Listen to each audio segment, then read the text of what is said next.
Yes, it's the mix of where with conservation and public participation. If we look around, since this democratic dispensation, we notice that the government of Enugu has come up this just convert. They have told parts of wake up and convert the youth syndrome. This trend has affected tourist sites that should be preserved and conserved in national sense. The state has converted the zoological garden. We used to have a zoological and botanical garden. We used to have a market garden, a polo park, amusement park. They even recently Enugu State Entraco Park. Then you see secondary compounds have been converted to other land use. It is quite unfortunate that these tourist attraction sites that form legendary landmarks and recreational sites are retired from existence and replaced with commercial activities and high-income residential estates. Then the question is, was public participation involved in such usage, and who took the decision to change the land use? We all that cities are living environment, and therefore they must grow, change, and adapt to evolve needs and aspirations of their inhabitants. The challenge is to manage these changes in a way that balances a seemingly conflicting but often allied forces, conservation and development.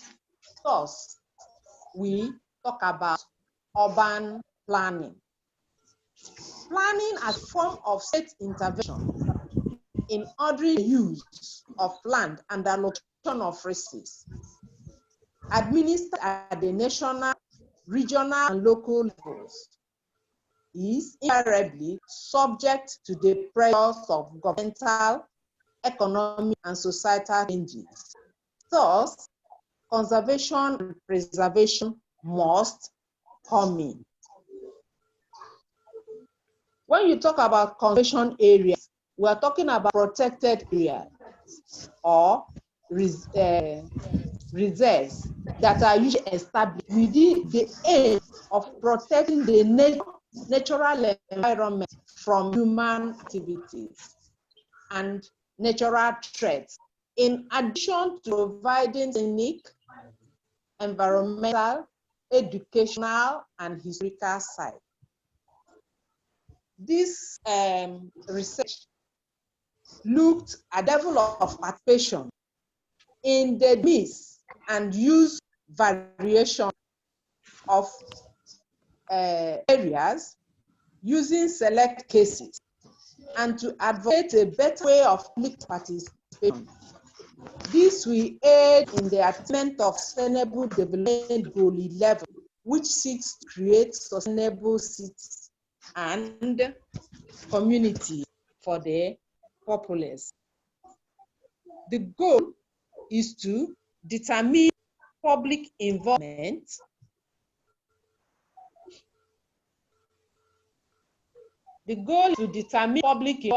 in the decision-making process of land use conservation. For this, we are looking at the zoo, market garden, and polo amusement park.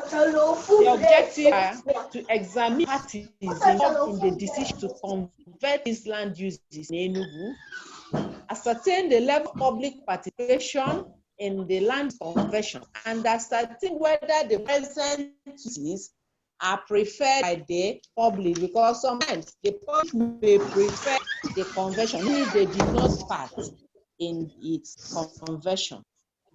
Now, it leads us to the question of what is public interest. Public interest can be visualized as a continuum that represents the values, aspirations, and objectives of community. The issue of public interest has been the traditional target of planners. We have some researches, Fox and Ja and Murphy in 2016, 2016, Vanash et al. 2014, and Purcell in 2016. They have looked at what public participation is. And Purcell in 2016 argued that a basic factor contributing the ambiguity of the word public to mean state. You know, so sometimes when we talk about public, we are talking about the government. So to mean state. Then at that point, when we talk about public, we're talking about the society or the community or the masses. We all refer to the masses as public. So there's this ambiguity in the word public. So we look at planning as the agent of state that work towards public interest. Well, this is subject to context because it seems to be representing the interest of the public theory, but the interest of the dominant economic view in reality. When we talk about public, we say we are representing the masses, but at the end of the day, it may be the few persons that we are referring to when we talk about public. Then the next one is the work of Chambers in 1983 and Richard in 1985. They opened the debate on the need to involve the people on the aspect of designating an area as a protected area that should be conserved. This is because the masses are often neglected during decision making, especially in the world, in Nigeria, and my study place. They advocated a shift from the traditional planning strategy, where external practitioners prepare designs for local people without considering the local views or needs. Participation that is allowing citizens to be involved directly in identifying problems, finding solutions, formulating projects for development of their society. People should be involved in formulating decisions, in coming up with decisions on what change, what they want, what they don't want. In developed countries, public participation has become fundamental evaluation public policy. Public participation in third world countries, as seen by Pew 2000 and Ploger 2004, is purely a means of quenching opposition and not really part of the planning process. What all public participation now may not be really part of the planning process. In planning, we have what we call public participation. 3 levels of public participation have been identified studies. That is the manipulative participation, the passive participation, and self-mobilization.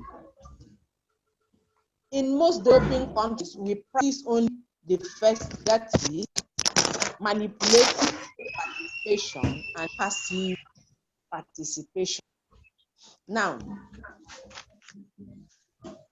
from the discussion, we know that land use conservation experience in Enugu should involve public participation. What we use as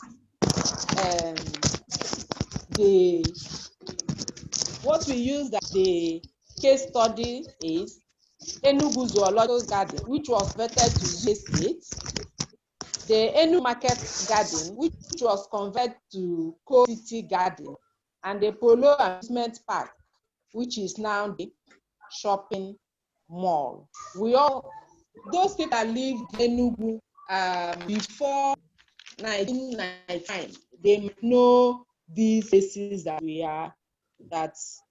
have looked at. Now, the study used ethnographic case study. We had to get the information through observation and interviews. Then we used documentations because these places are no longer in existence, so we had to go to archives, relevant ministries, get information about places.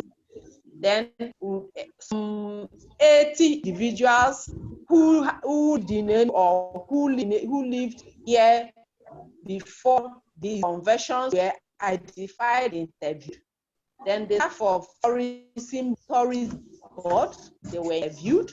Then staff anyway, some housing staff, Enugu Housing Development Corporation, professionals in the built environment, and officials in town planning department. They were also interviewed to know the level of public participation. From the findings, from what we found out that 80% of the people that the individuals that were. I'm sorry, please, Dr. Jiburun, sorry. Dr. Wachukwu, can you please mute your mic? Okay. Dr. Wachukwu, can you hear me?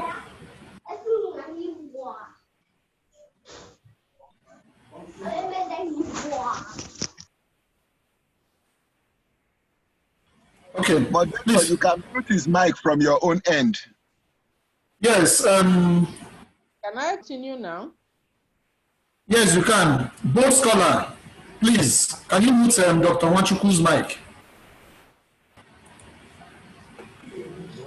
Yes, we've done that. We've done that. Thank you very much. Dr. Jiburun, please continue.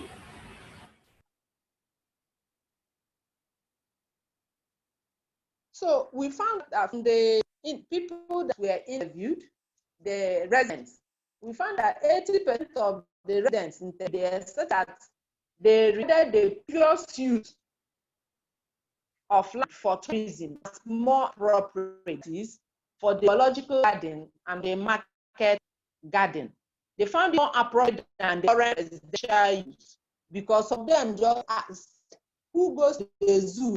It is only wealthy people that live. What are you going to do? We also found that urbanization is they made convert. The government people that asked that because of urbanization was why the zoo was converted to residential area. So also the market garden. It was urbanization that led to the conversion.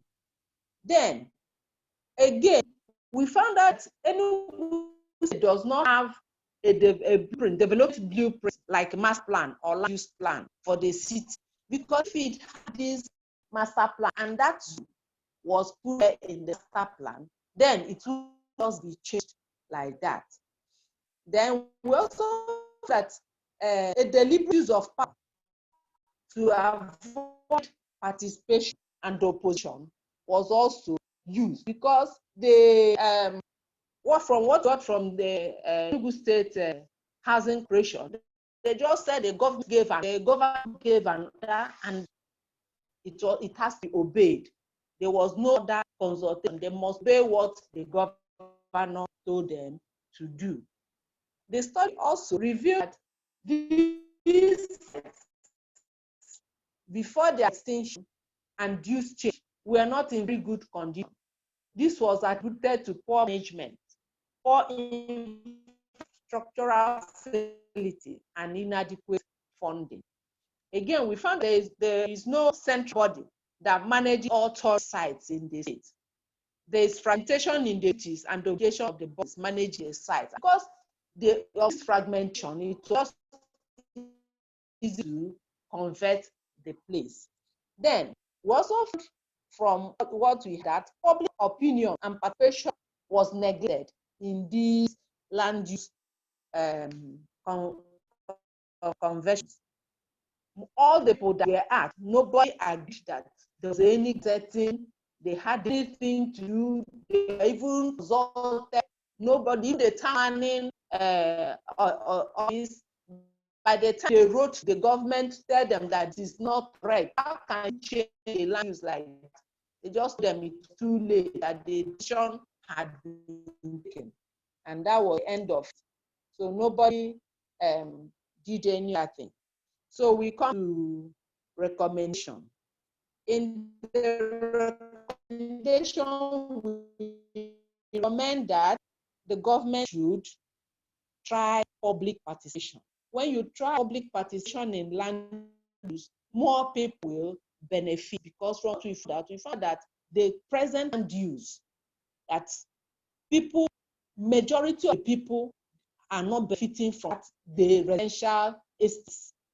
Only those wealthy people that land sold to have benefited from it. And all new developments. Now, we heard that the Jew was relocated to another place. I even recommend that this place was shifted, that it should be properly developed.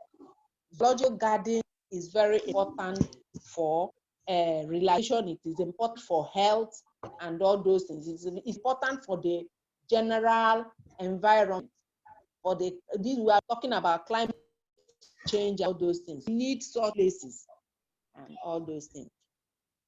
Well, from our findings, actually, I have to back. We found that most of the people in Enugu, they prefer the land use, present land use conversion of park, which is the shopping mall. They were happy with that conversion, although they were not participating in the conversion. Thank you very much. Thank you, Dr. Jibril.